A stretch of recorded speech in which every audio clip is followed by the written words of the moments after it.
श्री गोपाळ कृष्ण भगवान की जय. लीळा number 412.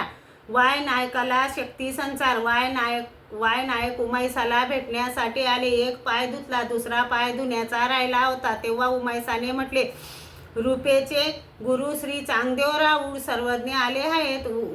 Y नायक म्हणाले, रूपेचे गुरु श्री चांगदेवराऊ आले आहेत. मग तसाच त्यांना सर्वज्ञांकडून शक्ती संचार झाला. त्यांनी पाय मागे घेतला आणि तसेच बाजारात गेले.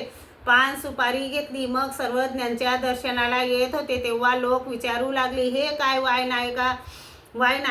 नायकाने सांगितले, रूपेचे गुरु श्री चांगदेवराऊ आले आहेत, त्यांना भेटायला जात आहे. सब्रभामात धोतर वर करायचे. तसेच सर्वज्ञांच्या दर्शनाला आले. सर्वज्ञ पूर्वीकडील पडवीत बसले होते. ते सब्रभामात आड बाजूने सर्वज्ञांजवळ येत होते. सर्वज्ञ म्हणाले, नायका असे इकडून या. मग ते पायरीवरून आले. पान सुपारी भेट दिली. सर्वज्ञांना दंडते घातली.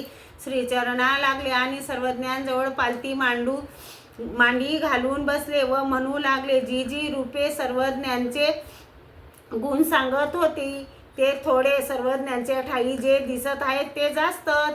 तिला सांगता येत नाही. आपले सांगून आपल्या बहुत गुणाचे अवमूल्यन करते. मग सर्वज्ञांनी त्यांना विचारले, नायका तुमचे नाव काय? त्यांनी सांगितले, जी मला वामन असे म्हणतात. वाया असे पण म्हणतात. सर्वज्ञ म्हणाले, असे तर मग तुमचे नाव वामनाचार्य म्हणूया. त्यांनी म्हटलं, जी रूपे अखंड आपली वाट पाहत आहे. आपण कोठे राज्य करीत आहात असे तिला ठाऊक नाही, तर तिला बोलवायला पाठवू. सर्वज्ञांनी सांगितले, पाठवा. मग त्याने मोलकरी पाठविला. श्री गोपाळ कृष्ण भगवान की जय.